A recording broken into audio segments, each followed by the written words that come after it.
I thought he was on a phone call because he had an earpiece. So then, we're just quiet and it was dark. The road was dark. So I'm like, well, it's under construction or something, or there's, potholes.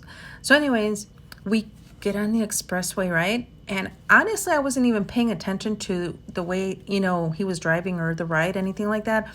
So then all of a sudden, he starts blabbing, like talking, because I couldn't understand him. I think he was Jamaican or something because I could not understand what he said, but I thought he was on a phone call.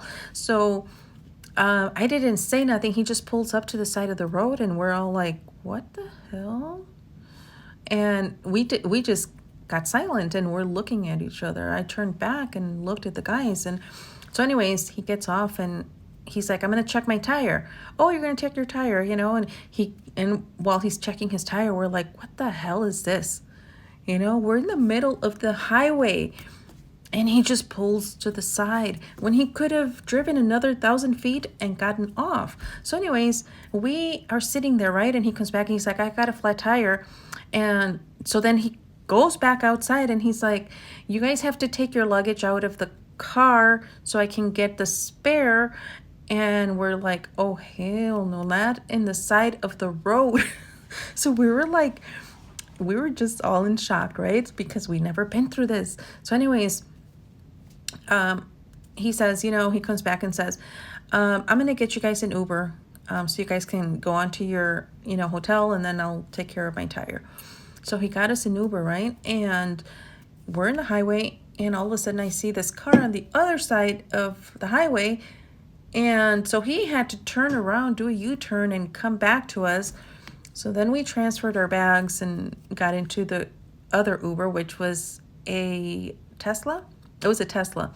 So we had a lot more room. And again, I sat in the front because I left the back to the guys. And the captain and the first officer were telling the driver how, we got stranded. So he's like, oh man, that sucks. So when we pulled into the hotel and the front desk were like, we've been waiting for you guys for an hour. We're like, we told him what happened. He's like, oh man, that sucks. And we were just like, damn, that is some crazy stuff. And I'm like, I've never been through something like that, right? Especially on the highway.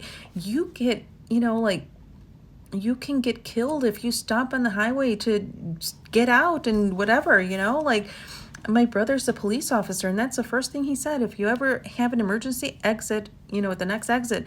The guy had like 1,000 more feet to go before he could take the exit and he didn't.